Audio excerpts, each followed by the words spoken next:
The date is November 4th, 1978. The place is Polyarny Naval Base, Murmansk Oblast. The time is 2:17 a.m. Outside, the wind doesn't howl. It screams. A physical, tearing sound that throws ice and sleet horizontally against the concrete piers. The water of the Kola Inlet is a mass of agitated black ink, freezing at the edges. This is the fortress of the Soviet Northern Fleet.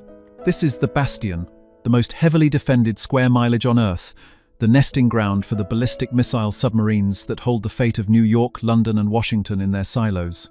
Inside the Sector 4 Harbour Control Room, Mickman, Warrant Officer Pavel Voronov, feels the cold seeping through the steel walls. His eyes burn. He's been staring at the green glow of the P-15 sonar display for 6 hours. The room smells of acidic, damp wool and stale tobacco. On the screen, the harbour is a map of faint green lines, the permanent acoustic net, the magnetic sensors on the seabed, the patrols. Nothing moved. Nothing ever moved, except the slow, predictable trace of the Grisha-class patrol boat Delphin making its agonizingly slow circuit. At 2:19 a.m., something flickers. Voronov blinks, leaning closer. It is a whisper. A single, intermittent contact. It's not a whale. The acoustic signature is wrong. It's not a mini-sub. The magnetic anomaly sensor isn't triggering. It's small, impossibly small. And it is inside the primary anti-submarine net. It moves at less than 2 knots. It crawls. He taps the glass. "Starshi," he mutters to his superior. A young, arrogant Starshi lieutenant, senior lieutenant, slumped over a copy of Krasnaya Zvezda, Red Star. Contact, Sector 4. Inside the net, the lieutenant doesn't look up.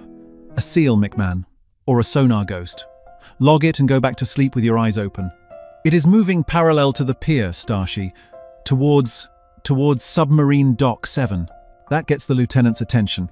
Dock 7 is not just any dock. It holds K-441, a Delta II class SSBN, currently loading its R-29 missiles. A shadow falling on that submarine is not a naval matter, it is a state matter. The lieutenant is suddenly at Voronov's shoulder, his voice tight.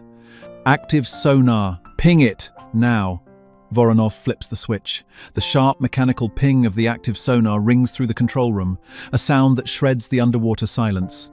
On the screen, the patrol boat Delphin immediately turns. All eyes watch the display. The ping echoes off the piers, the seabed, and the hull of the K-441. The contact is gone. It does not flee, it does not dive, it simply ceases to exist. One moment, a crawl of green pixels. The next, nothing. As if it were never there, the lieutenant straightens up, a sheen of sweat on his forehead despite the cold. "A thermal layer," he says too quickly. "A pocket of fresh water. A system's ghost." It was a ghost. Voronov says nothing. He knows what he saw, and he knows thermal layers do not move with purpose. An hour later, the Delphin has swept the sector with its own active sonar. Nothing. The Starshi lieutenant has filed a report citing anomalous sonar phenomena, likely ice-related. The incident is closed. Voronov is relieved from his watch. He walks back to his barracks in the grey, pre-dawn light, the wind trying to peel the skin from his face. He cannot shake the feeling. Ghosts do not move towards missile submarines. At 9:30 a.m., the shift changes. The wind has died, leaving a suffocating, heavy sky.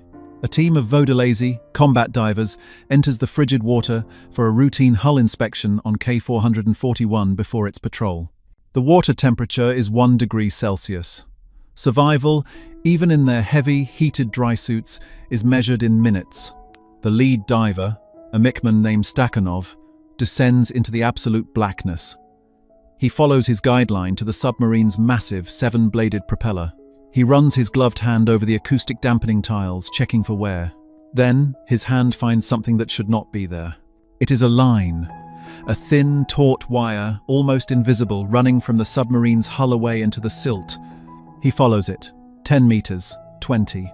It leads him to the main seabed communications array for Sector 4. He expects to find it snagged. He finds something else. He finds the junction box. The heavy steel plate has been unbolted. Inside, the primary data cable, a bundle of fibers thicker than his wrist. carrying all acoustic and magnetic sensor data for the most sensitive part of the harbor, is not broken. It is not frayed. It has been cut. The cut is surgical. A perfect, clean severance. Stakhanov's blood turns to ice water, colder than the fjord. He reports it, his voice shaking through the comms. The surface operator hears one word: sabotage. Within an hour, Polyani is locked down. No ship moves, no man leaves. KGB border guards swarm the piers. A contra-admiral, rear admiral, the base commander, is in the control room, his face the color of wet concrete. He stares at the sonar display, then at the terrified Starship lieutenant from the night watch. "You reported a ghost?" the admiral whispers, his voice shaking with a rage so deep it's almost silent. "It vanished, Admiral," the lieutenant stammers. "It was impossible. And this," the admiral holds up the dripping 3-inch segment of cable the diver brought up, "is impossible. This base is sealed. The water is lethal. The nets are active. No submarine can get in here. No man can be in that water for more than 5 minutes. So, you will tell me, what cut this cable?" The room is silent. The ghost from 2:19 a.m. is no longer a glitch. It is a phantom. A phantom that can bypass a billion-ruble defense network. A phantom that can operate in water that kills. A phantom that can swim up to a nuclear-armed submarine, perform delicate work with a surgeon's precision, and then vanish from the most powerful sonar in the world. We interrupt this story to ask for your support. This channel, Cold War Impact, survives on your viewership. If you're fascinated by the hidden histories and the incredible technological battles of the Cold War, you are in the right place. We spend weeks researching declassified archives and first-hand accounts to bring you these stories. If you want to see more, please take 1 second to click the subscribe button. It is the single best way to ensure we can keep making this content. Thank you. Now, back to the mystery in Murmansk.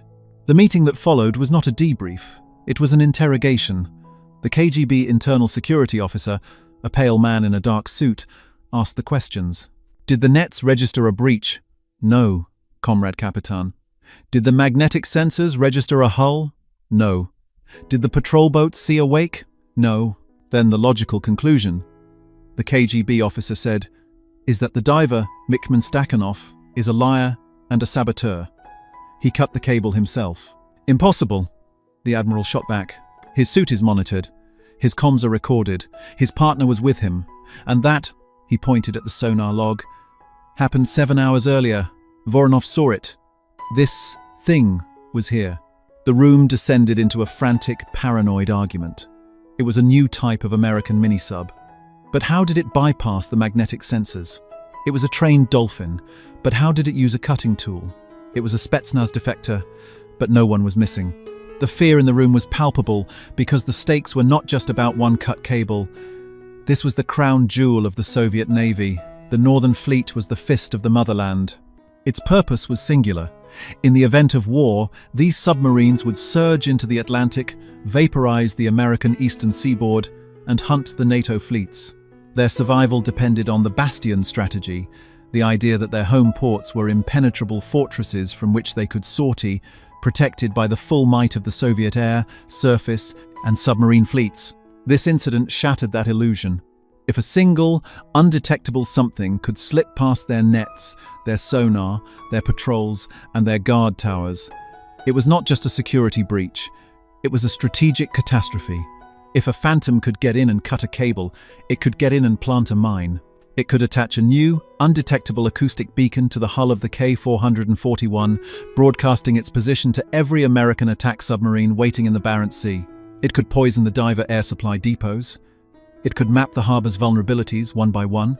The enemy was not at the gate. The enemy was inside the house. The report that went to Moscow was sanitized. It spoke of suspected foreign sabotage and unidentified underwater phenomena. But within the highest circles of the Soviet Admiralty, a new terror was born. They had spent trillions of rubles building a fleet to fight the Americans in the deep ocean. They had built layers of steel and sonar to protect that fleet at home. And now they had proof. All of it was useless.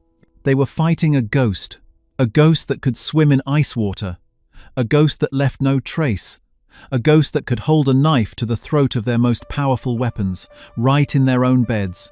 The Soviet admirals were not just concerned. They were, for the first time, horrified. They had no theory. They had no countermeasure. They had no idea what they were facing. And the cable cut at Poliani was only the beginning. The Poliani incident did not remain an isolated file.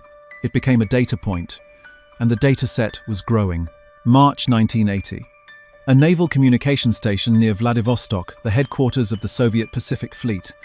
The station monitors the primary underwater arrays guarding the Sea of Okhotsk. One night, the entire array, stretching for 50 kilometers across the La Perouse Strait, went silent. Not a section. The entire system. A patrol vessel dispatched to the master junction buoy found the buoy's mooring cables had been severed with the same impossible precision. But this time, the saboteurs had left something behind. Bolted to the buoy's casing, 6 meters below the storm-tossed surface, was a small, waterproof box. A Vimpel Spetsnaz team, the GRU's most elite divers, was flown in from Moscow. They retrieved the box. It was not a mine. It was not a listening device. It was impossibly a souvenir.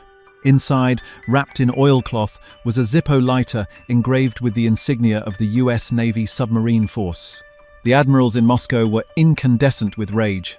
This was not sabotage. This was a taunt. It was a message. It was an enemy that could penetrate their most secure waters, disable their primary defenses, and leave a calling card.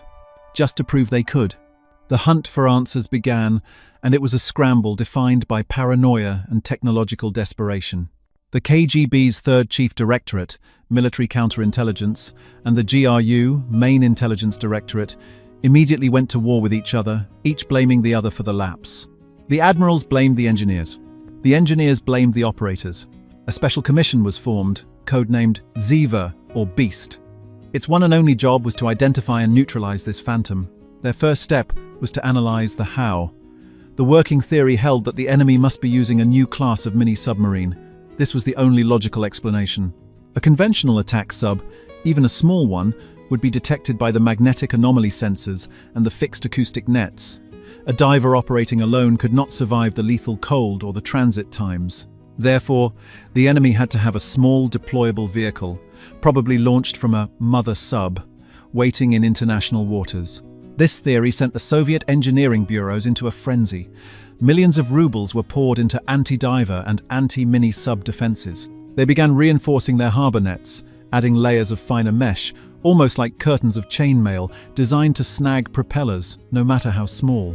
They deployed interceptor divers, their own Vodolezi, to sit in pressurized underwater habitats on the seabed for days at a time, waiting in the cold, black silence for anything that moved. They accelerated development of the MG7 Sturlyad sonar, a high-frequency system designed specifically to detect small objects, even a man.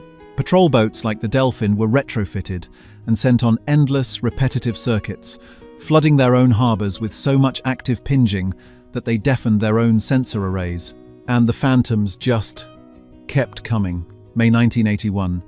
Petropavlovsk-Kamchatsky, the home of the Pacific Fleet's SSBN Bastion, a sonar operator on a Grisha 3 corvette, sweeping the approaches to Avacha Bay, got a contact. It was the perfect Ziva profile. Small, slow, non-metallic. The captain didn't hesitate. He gave the order. A spread of RBU-6000 anti-submarine rockets was fired. 12 tubes, each launching a 213mm projectile, arced into the grey sky. They rained down in a tight pattern, churning the sea into a white cauldron of superheated steam and concussion. The shockwave rattled the teeth of every man on the ship. The sonar operator listened intently to the hydrophones. He heard the explosions. He heard the rumble of the shockwaves. And then, underneath it all, he heard laughter. It was not human. It was a modulated electronic signal. A series of chirps and clicks that sounded, to the horrified operator, exactly like a dolphin's cackle, broadcast on a secure naval frequency. Then, like the ghost at Poliani, the contact accelerated from 3 knots to over 30 knots in seconds, a speed no conventional submarine could achieve so quickly, and vanished into the deep. The report from the corvette captain was buried.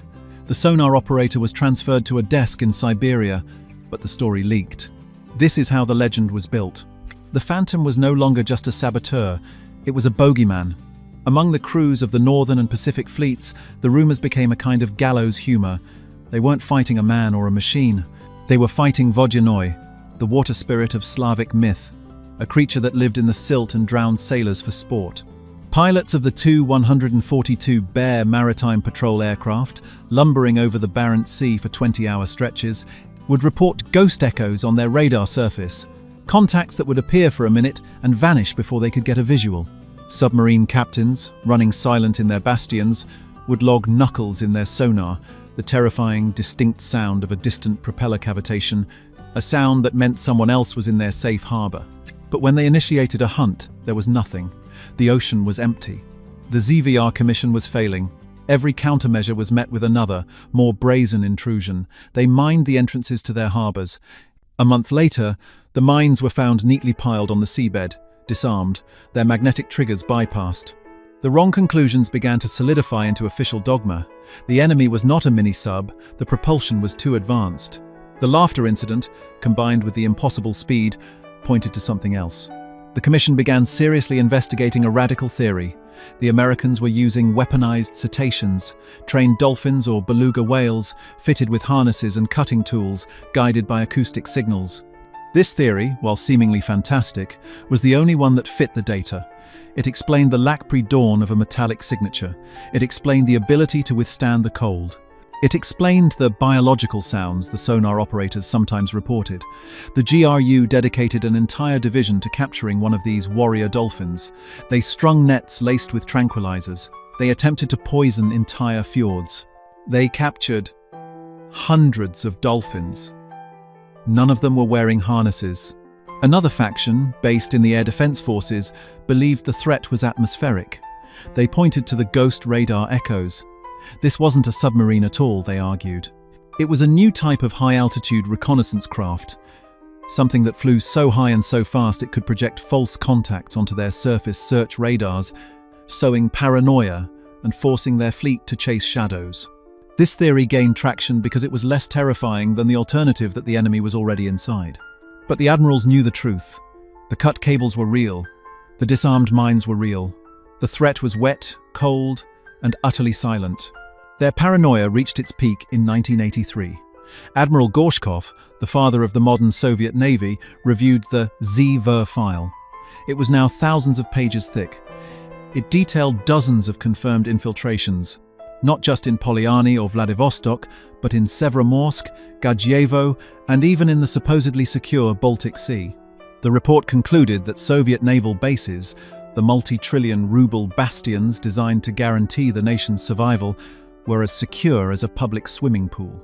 The report stated that an unknown enemy asset could, at will, enter and exit any harbor without detection, neutralize all primary sensor systems.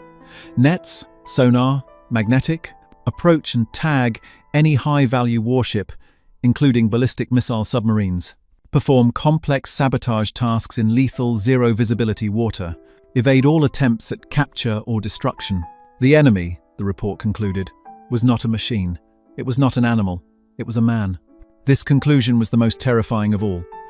Because if it was a man, what kind of man? What kind of technology allowed him to breathe for hours in water that could kill in minutes? What kind of propulsion system allowed him to move with the speed of a fish but the silence of the silt? What kind of navigation allowed him to operate with surgical precision in total darkness? The Soviets had their own combat divers, the Spetsnaz. They were the hardest men in the entire armed forces. They were trained to kill, to sabotage, to die. And the admirals knew, with chilling certainty, that not one of them could do this. Not one of them could survive the mission profile. They had hunted for a submarine. They had hunted for a dolphin. They had hunted for a ghost. And all this time, the bogeyman was a man. The admirals were horrified. They were facing an enemy diver who was not a man, but a phantom. They had built a wall of steel, and the enemy had simply learned to breathe water and pass through it like mist. They had no weapon, no defense, and no answer. While the ZVR Commission chased spectral dolphins in the frozen dark of the Barents Sea, a different kind of work was being done in the blinding sunlight of Coronado, California, and the humid wetlands of Little Creek, Virginia. The men conducting this work were not ghosts, but they were training to become them. The American perspective was entirely different. The admirals in the Pentagon were not defined by paranoia. They were driven by a problem. The problem was the bastion. The Soviet strategy was sound. Their home ports were fortresses. A conventional NATO carrier group that tried to sail into the Kola Inlet would be annihilated in minutes by a saturation attack of Sunburn anti-ship missiles. A conventional American submarine that tried to hunt in the crowded, noisy, and heavily mined harbors would be trapped and killed. The Soviet strategy was to build an impenetrable wall. The American solution was not to knock the wall down. The American solution was to find a man who could step through it. This mission fell to the US Navy's Naval Special Warfare Command, the SEALs. But the men themselves, as tough as they were only one part of the equation. The true source of the Phantom was not just the warrior. It was the system that delivered him. It was the suite of ingenious asymmetric technology that allowed a human being to operate in an environment where the laws of physics and biology said he should be dead. The Soviets were hunting for a single thing: a mini-sub, a new torpedo, a trained whale. They were wrong. They were facing an integrated system of American ingenuity, a trinity of man, machine, and method. First, there was the problem of the man. The Soviets were correct. A human being cannot survive in 1 degree Celsius water. He will be incapacitated by hypothermia in minutes and dead soon after. A diver in a standard neoprene wetsuit, which traps a layer of water against the skin, is only marginally better off. The cold simply wins. The American solution was to take the water out of the equation. The SEALs were equipped with advanced dry suits, a rubberized cocoon that kept the operator completely isolated from the sea. But even that wasn't enough. The sheer compressive cold of the deep would eventually seep through. The true innovation was what they wore underneath: electrically heated undergarments. These were suits of fine wiring, powered by a sophisticated lithium battery pack that actively warmed the diver's core and extremities. The Phantom, who cut the cable at Polyarny, wasn't a demon who was immune to the cold. He was a man in a portable, battery-powered habitat. While the Soviet Vodolezi had to be rotated out of the water every 30 minutes, their bodies racked with uncontrollable shivers, the American operator could remain submerged, perfectly comfortable and fully functional, for 6, 7, or even 8 hours. Second, there was the problem of the ghost. The Soviets were baffled by a saboteur who left no trace, who could move without creating a single bubble. Their entire acoustic net system was designed to listen for two things: the cavitation of a propeller and the hiss of exhaled air from a scuba system. This is where the Americans made one of their greatest leaps. The SEALs did not use scuba. Scuba, the self-contained underwater breathing apparatus invented by Jacques Cousteau, is an open-circuit system. A diver breathes compressed air from a tank, and when he exhales, that air is vented directly into the water. The result is a loud, constant, and highly visible stream of bubbles. The SEALs used a closed-circuit rebreather. The model of choice was the Draeger LA-5. This was a device that seemed to defy logic. It was small, worn on the chest. It didn't use a large tank of compressed air. It used a small bottle of pure oxygen. When the SEAL exhaled, his breath didn't vent into the sea. It went into a counterlung bag. The air then passed through a canister filled with a chemical soda lime, which scrubbed the carbon dioxide, the poison, from his breath. The remaining air, now just oxygen depleted, was then enriched with a tiny, precise puff of pure oxygen from the tank, and the diver breathed it in again. The effect was revolutionary. It was quite literally an artificial gill. It produced 0 bubbles. It was completely, utterly silent. The sonar operator in Polyarny heard nothing because there was nothing to hear. The ghost wasn't a glitch. It was a man breathing his own, recycled air. The rebreather didn't just hide the diver. It erased him from the acoustic world. Finally, there was the problem of the mini-sub. The Soviets were convinced they were facing a new small metallic submarine. They were hunting for a steel hull with their magnetic anomaly detectors, MAD. They were listening for a propeller with their hydrophones. And they found nothing, because they were hunting the wrong animal. The impossible vehicle was the SEAL Delivery Vehicle, or SDV. The most common variant was the Mark 8. The SDV was not a submarine, it was a wet sub. This distinction is critical. A submarine has a pressure hull. The operators are inside, dry and warm. The SDV was a free-flooding vehicle. The operators, a pilot, a navigator, and a team of 4 combat swimmers were in the water with it, riding it like an underwater chariot, breathing from their rebreathers, warmed by their electric suits. And what was the SDV made of? Not steel, not titanium, it was made of fiberglass. This was the masterstroke. The Soviets' entire harbor defense network, all those magnetic sensors layered on the seabed, were designed to detect the massive ferrous metal signature of a submarine hull. The SDV, a shell of glass-reinforced plastic, slid over them with a magnetic signature so low it was indistinguishable from a small piece of seafloor debris. It simply did not register. And its propulsion, not a clattering diesel engine or a complex reactor, it was powered by silver-zinc batteries. The motor was electric, precision-engineered to be almost silent. At its standard transit speed of 3 knots, the crawl that Michman Voronov had seen on his screen, the SDV's acoustic signature was below the ambient background noise of a busy harbor. It was quieter than the ice cracking in the fjord. It was quieter than a school of shrimp. The Soviets were hunting for a submarine. The Americans sent a fiberglass shell, pushed by a whisper. But the final piece of the puzzle was the most audacious. How did this impossible team get there in the first place? They did not swim from America. They did not launch from a surface ship, which would be spotted by radar. They were delivered by the one thing the Soviets were looking for, a nuclear-powered attack submarine. US Navy Sturgeon, and later, Los Angeles-class submarines were modified for this exact purpose. Bolted to the submarine's hull, just behind the sail, was a massive cylinder. It looked like a fuel tank. This was the dry deck shelter, or DDS. The mother submarine would creep into the Barents Sea, running utterly silent. It would find a dark, deep canyon on the seabed, miles from the Soviet harbor, and settle motionless in the silt. The SEAL team would move from the submarine's interior into the DDS. They would unmoor their SDV, which was parked inside this underwater garage. They would flood the shelter, equalize the pressure, and open the massive outer door.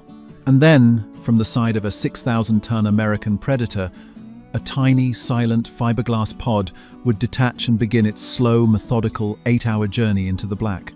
They were not operating blind. The pilot and navigator weren't looking through a periscope.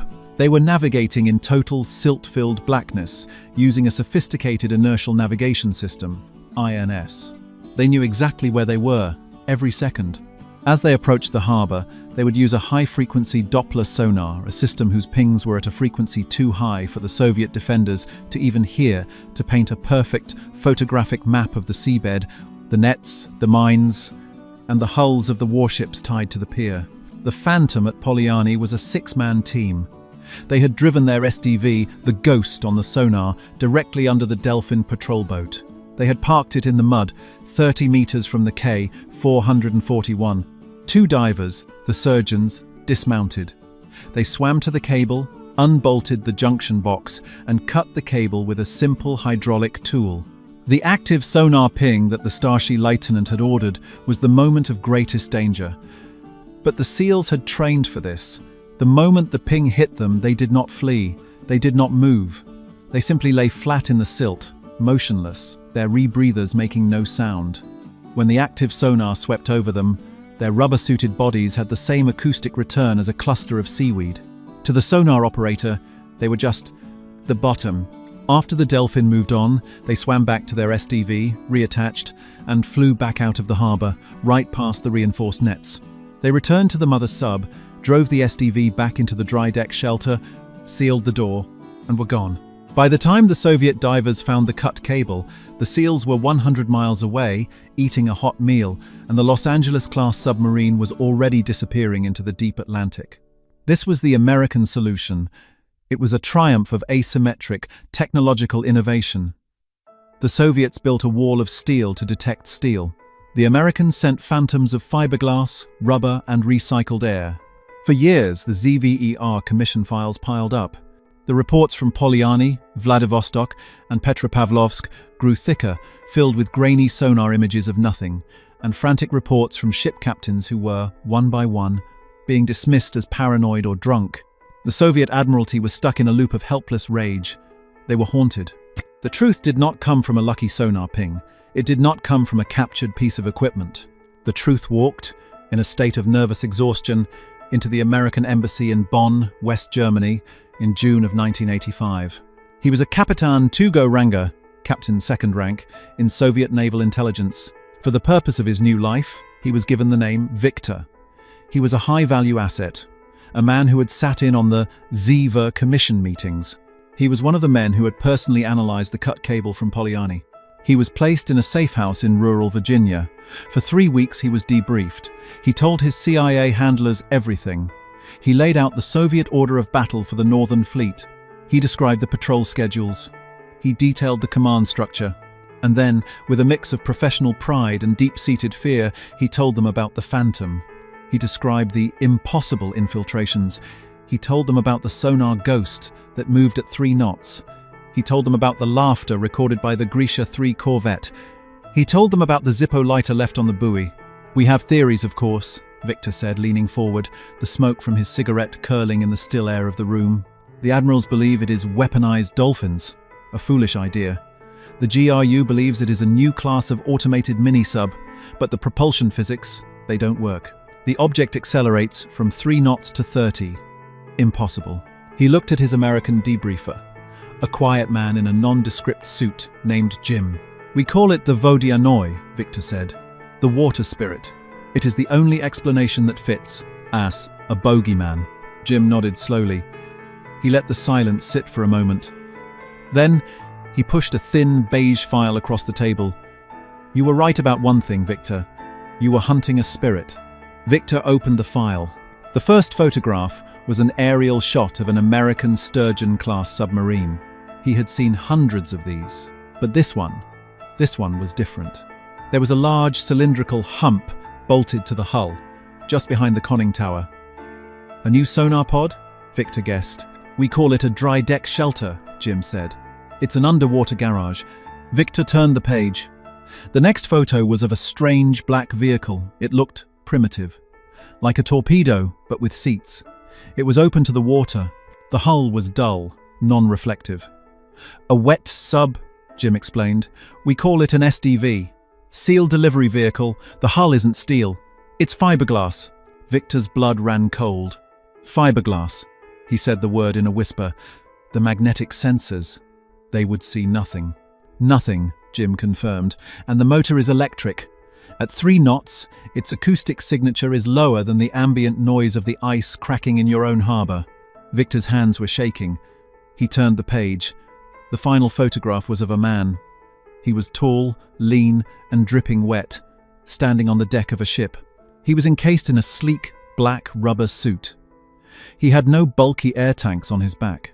Instead, he wore a small, compact device on his chest. "This is the spirit," Jim said. Victor stared. "But the water. Murmansk is 1 degree. He would be dead in 10 minutes, and his bubbles. Our sonar would hear his breathing." This was the moment, the shock moment, the instant the entire Soviet defense doctrine, the multi-trillion ruble bastion strategy, was rendered utterly and completely obsolete. Jim tapped the man's chest. "That's a Draeger LARV. It's a closed-circuit rebreather. He breathes his own air, Victor. The machine scrubs the CO2 and adds a little oxygen. It makes no sound. It makes 0 bubbles." Victor looked at the man's suit. "And the suit?" Jim smiled. "It's heated, battery-powered. He can stay in 1 degree water for 8 hours. He can be comfortable." Victor slumped back in his chair. The file fell open. The ghost at Polyani, the demon at Petropavlovsk, the impossible Sabotage. It was all there. A fiberglass boat, a battery-powered suit, an artificial gill. It wasn't a billion-dollar superweapon. It wasn't a new law of physics. It wasn't a dolphin. It was just a man. A man delivered by an underwater garage, riding a plastic boat, wearing an electric sweater and a silent gill. The humiliation was a physical blow. Victor felt it in his chest. All their nets, all their sonar arrays, all their patrol boats, all their Spetsnaz divers, all their admirals and their commissions. All of it defeated by a handful of simple, ingenious, integrated technologies. He finally understood. The impossible acceleration from 3 knots to 30, it was never the same object. It was the SDV, the ghost, crawling in at 3 knots, And the laughter? That was the second object. A small diver-placed acoustic jammer designed to activate when the RBU 60000 rockets hit the water. It would broadcast the dolphin sound and then fire a small high-speed propellant to create a vanish signature. It was a magic trick. It was psychological warfare. They weren't just bypassing the Soviet defenses. They were mocking them. They were intentionally creating a legend, a bogeyman, to shatter the confidence of the entire Soviet Navy. And it had worked. This was the true shock that the Admirals had been avoiding. The horrifying realization was not that the Americans had a new submarine, it was that the Americans could walk into their most secure facilities at will. When the truth finally, slowly, disseminated through the highest levels of the Soviet command, the response was one of futile, reactionary panic. They couldn't replicate the American system. They tried. Their attempts to build a reliable closed-circuit rebreather ended in disaster, killing some of their best divers with hypoxia when the oxygen sensors failed. Their heated suits shorted out. They didn't have the microelectronics or the battery technology. They were in a race they couldn't win, so they responded in the only way they knew how: brute force. If they couldn't stop the Phantoms, they would hunt the motherships. This decision gave birth to one of the most terrifying and tragic weapons of the Cold War. The Project 970-1, the Shuka B, the Akula-class submarine. The Akula was a masterpiece of Soviet engineering. It was a 12,000-ton behemoth, a predator built for one purpose: to hunt and kill the American Los Angeles-class submarines. The Soviets poured everything they had into it. They invented new milling techniques to make the propellers silent. They placed the entire engine room on a massive two-stage dampened raft to isolate its vibrations from the hull. The result was a submarine that was, for the first time, quieter than its American rival. The Soviet Admirals finally had their counter. Their new Akula hunter-killers would stalk the Barents Sea, find the American motherships, and put a torpedo in them long before they could deploy their Phantoms. But it was a futile gesture. The Akula was a perfect piece of hardware, but it was deaf. The Americans had already won the other war, the war of processing. The American BQQ-5 sonar system and its associated computers could hear a pin drop in a hurricane. It could distinguish the signature of a Sturgeon-class sub from a Los Angeles-class sub, from the signature of the Acto-class sub hunting it, even when the Akula was quieter. The Akula was a silent man in a dark room wearing earplugs. The American sub was a man who could see in the dark. The Soviets had built the perfect counter-weapon, but they were once again reacting to a threat they had misunderstood.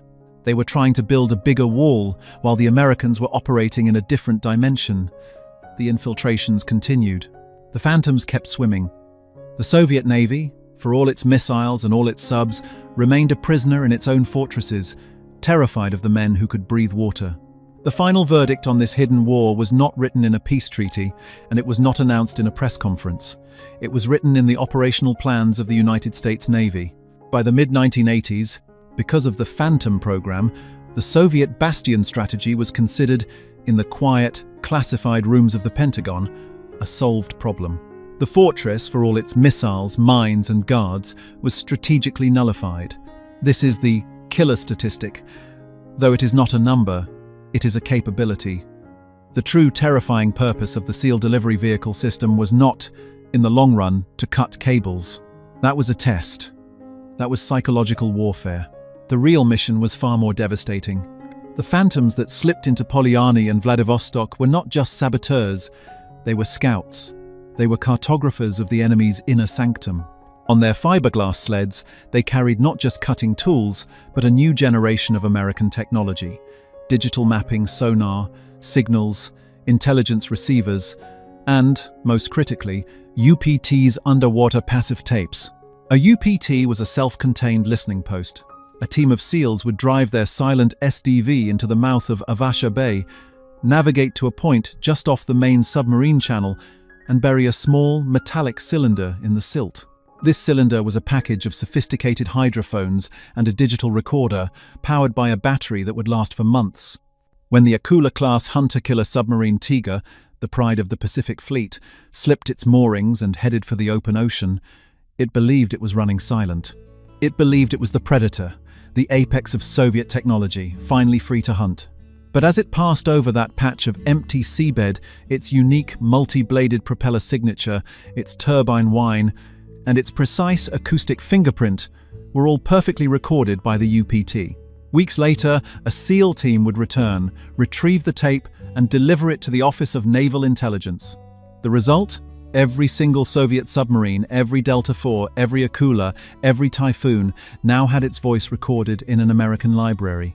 The BQQ-5 sonar systems on the Los Angeles-class submarines were updated, their computers programmed to listen not just for a submarine, but for Tiger itself. This was the checkmate. The Soviet admirals were horrified by the man who could swim in ice. They should have been horrified by the man who could leave an invisible digital ear behind. This technological and strategic gap was not an accident.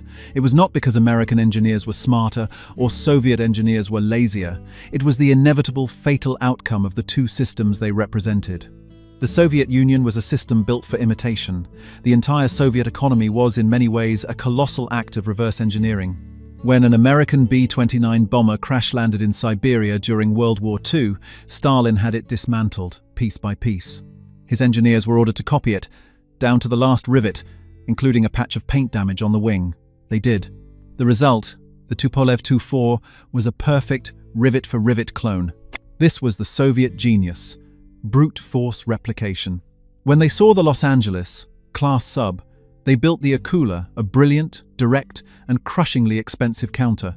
But the Soviet system was fundamentally incapable of innovation. True innovation is a messy, chaotic, and interdisciplinary process. It is born when a materials scientist working on fiberglass boat hulls has a casual lunch with an electrical engineer working on battery chemistry, who then plays racquetball with a biologist who understands human respiratory physiology. The Phantom system, the SDV, was a product of this exact environment. It was not one invention, it was a synthesis. It was a system of systems. The Soviet system, defined by its rigid, top-down, paranoid stovepipes, made this impossible. The bureau that designed submarines did not talk to the bureau that designed diving gear. The bureau that designed electronics had no incentive to share its failures with the bureau that designed batteries. The result was a collection of brilliant, but isolated pieces. They had the Akula submarine, but they did not have the sonar to make it effective. They had Spetsnaz divers, but they did not have the rebreathers or heated suits to make them survivable.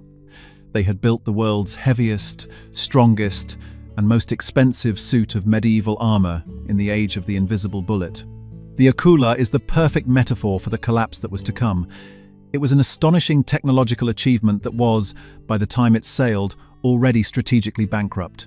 The rubles spent on its silent milling machines and its massive titanium hull were rubles not spent on the microprocessors and computer sciences that were already defining the next war. The Zever Commission, in its hunt for a dolphin or a ghost, was a picture of the entire Soviet state in its final decade.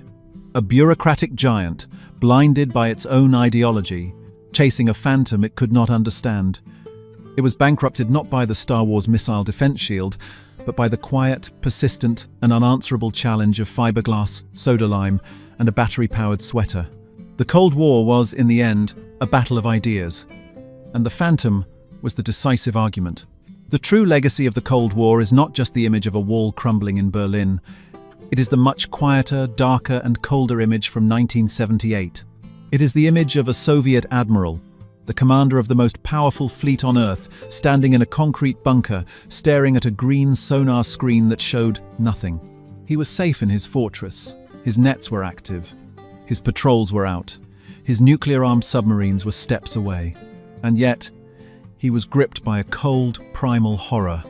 He was terrified because he knew, in his bones, that the enemy was already inside. He was horrified because he was facing an enemy that did not play by his rules. An enemy that had stepped outside the known laws of his universe. He was hunting a submarine. He was hunting a machine. But he was haunted by a man. The Cold War was not won by the nation with the most tanks, the most missiles, or the most steel. It was won by the nation that had built a system that could, against all logic, create a man who could breathe water, see in the dark, and move like a ghost. A man who could swim, undetected, into the very heart of an empire and leave a Zippo lighter behind, just to prove he was there.